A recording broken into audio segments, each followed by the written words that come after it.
Welcome to Independent Conversations in Color. My name is Todd. Thank you for watching. So, today we're actually going to do a deep dive into a congressional report and also talk about actual numbers of government revenue because I think there is a very interesting story that needs to be told. Because we always tend to focus on the legalized bribery, the corruption, who's paying who. But we haven't done a deep dive. Forgive me if I'm just trying out different angles. We haven't done a deep dive into the actual physical cost to the United States government. So, first, let's get into the numbers. This is fiscal year 2023 so far, and this is the actual accounting so far.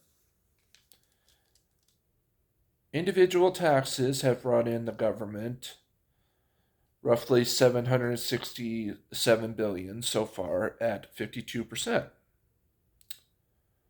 followed by Medicare at 504 billion or 34% of the total revenues. Third place, corporations at 126 billion. That's how much corporations contribute. 126 billion or 9% of revenues currently. And then the rest of the budget is estate taxes, 29 billion, 2%. And then estate taxes also includes the wealthy's prized possession, and gift taxes, like inheritance taxes. 29 billion or 2%. Forgive me if I just repeated that. And lastly, at another 2% is stock buyback tax. That's 1%. And then another 1% is various taxes we charge at ports, stuff like that. Interesting numbers so far.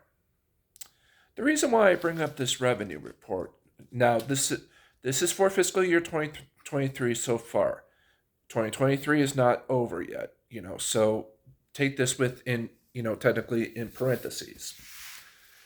Because when we talk about deficit spending, media tends to rely on us to do our own research because they don't want to tattle on the people that are paying the advertisers that are paying for their programs because they don't want to get in trouble.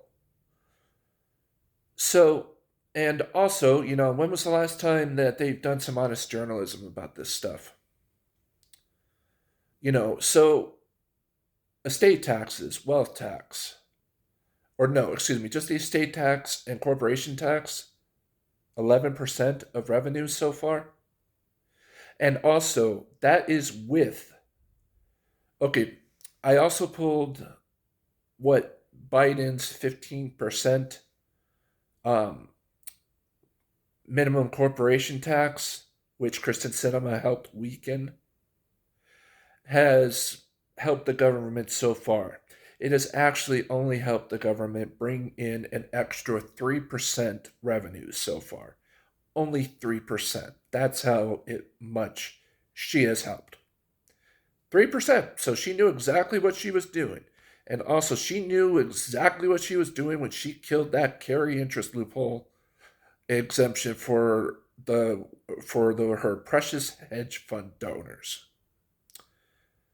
So, the reason why I bring this up is because the CBO released a very misleading report that says if things don't change in the next in the next 10 years, we are on track to put $19 trillion onto the national debt. And that's including spending for Medicare, Social Security, veterans. But it's very misleading. Veteran spending, including the PACT Act, they miscategorized their spending, so they're actually technically double counting their own spending according to congressional rules. So that's misleading. Second, The bipartisan infrastructure bill technically expires in 5 years. So that's 1.2 trillion that will technically disappear if it's not renewed. Third, interest rates, because that's another factor that they don't take into account since inflation is technically easing, but they don't take into account risk factors. If inflation stays the same or gets better, worse, what does that have an impact on? So it just assumes that inflation will be a problem for the next 10 years.